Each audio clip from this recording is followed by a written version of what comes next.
there is sexism happening. There's that tendency, that gender tendency to go with men. None of these jobs could not be done by women. Men are stronger, so they might be better grips. That is the definition You're of not sexism. letting me.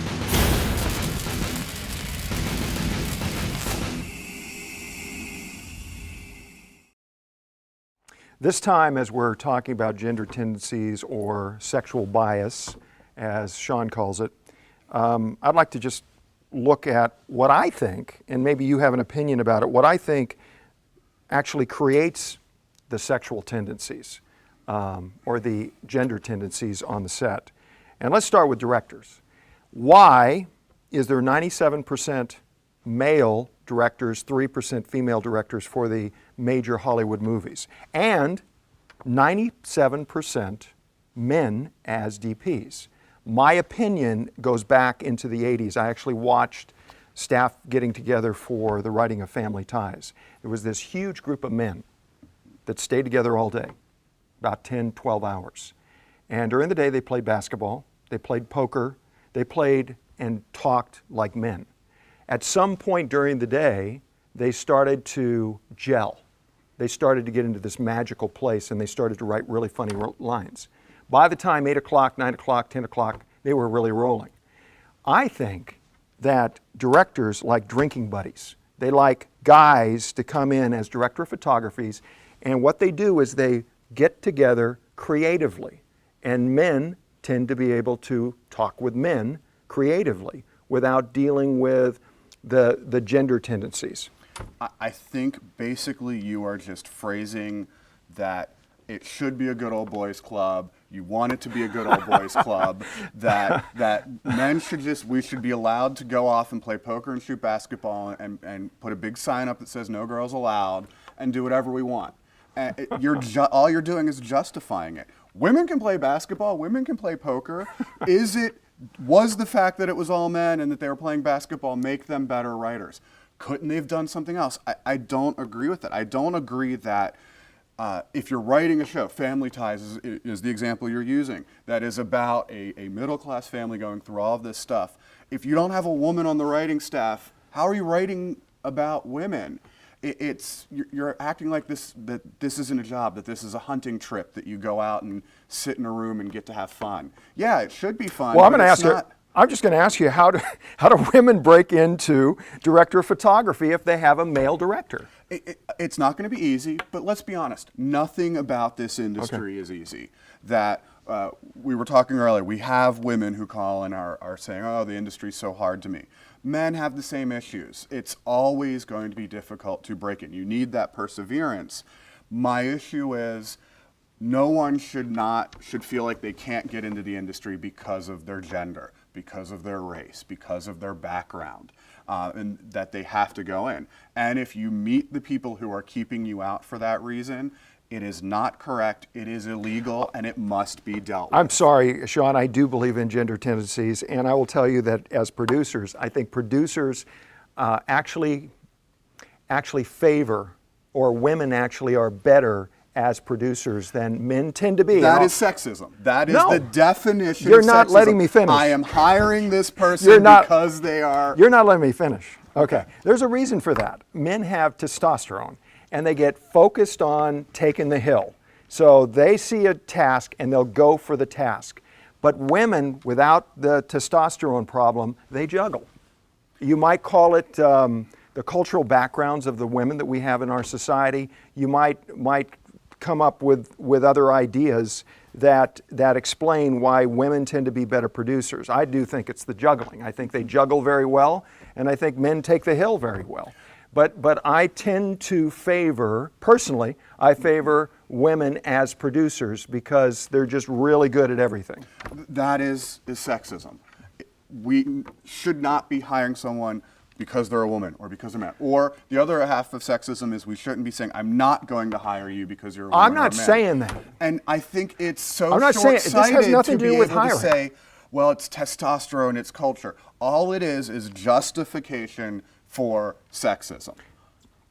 I actually think that what I'm telling you is that when I look at candidates, I tend to think that men are stronger, so they might be better grips. I don't make my decision based on that, Shawn. I don't make my decision, but I go into it with a little bit of a bias. And that's not right. That is, in my opinion, But that is how can I incorrect. change? How can I change my focus when my entire upbringing, all of my years, has been that there are differences between men and women? We have to be able to change. We have to be able to look at the things in our society, look at the things, not even our society, in our profession that are wrong and change them. That we need to be able, just, in some ways, I think I don't have any worries about you because you're cognizant of these biases. So I don't think you're going to sit there and say, okay, I'm only going to hire a woman for this. No, and I won't do You are that. going to look at men. And I don't want women calling me or men calling me and saying you are sexist because you have these blinders on. Because I don't have blinders on. I just see certain tendencies, and I don't act upon them necessarily, but they do kind of influence me a little bit. It's a very slippery slope we're on. I understand. It is a ridiculously slippery slope. But I'm just being honest with you. And to some degree is how do we fix the problem? And I don't have a good answer. You're to that. calling it a problem. I don't see it as a problem. It absolutely is a problem. Okay, it's not a problem. We should be hiring producers based on their ability to be a producer. There are many women who are aggressive and are going to take the hill. There are many men who are very able to be collaborative. It's the tendencies should not be there. We should be hiring people based on their individual skills. I understand that, Shawn, but I approach everything with my background. You do too. Mm-hmm. We come in with who we are into any situation, and then we deal with whatever the hiring happens to be based on what we know we should do and some of those tendencies that happen to be part of our cultural background, our historical background. I work very hard that when I'm hiring, I hire a lot of assistant editors, that I'm looking at their skill set, that I'm looking at what they've done. I'm looking at their reel. I'm looking at their resume. Truthfully, I want to throw all that out for a second. I don't even look at their name. I'm not letting you go in this. Should a woman, a pretty woman, Miss Arizona, gorgeous, should her picture be on the resume? Absolutely not, in no way, shape, oh my gosh, form. I totally disagree with you. I think you use every advantage you can use, and if you have a pretty woman, gorgeous woman, of course she wants to be seen. If you have... That is so sexist, Chris. That is so... Of course she wants to be seen. Why? Why does she want to see? Maybe she wants to be a creative writer. Maybe she wants to be an editor. Maybe she wants to work behind the camera. And if that's the case, my note would be yes. Are you possibly more likely to get the job because of your picture? Yeah, you might be. I tell women. But with that being said, do you want the job? Do you want to be hired because you're a good editor, you're a good DP, you're a good artist? Or do you want to be hired to be the piece of meat that's sitting in the room for a bunch of dirty old men? No, that's not what I'm saying. You keep going back to the generality. I'm taking pieces of who we are, pieces, and I'm saying I'm putting all the pieces in there to create the whole. Okay. One of the pieces happens to be that this is a lovely person. Okay. Why not show the picture? I'm not saying this is going to lead to the sack. Okay. I'm saying this is going to lead to somebody going, hey, she's pretty nice looking. There's a lot. So the way I would look at it as, when we sit there and say you do a resume, we say don't put hobbies on there. Don't put irrelevant information that is not going to show that you can or can't do the job. I agree with the hobbies. How does your looks affect your ability to be an editor?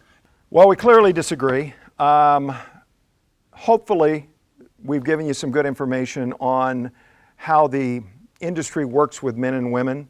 It's not pretty, but it is what it is, and over time it's been changing, and we know it's going to keep changing, and you'll have to decide how you're going to deal with an industry that has some biases.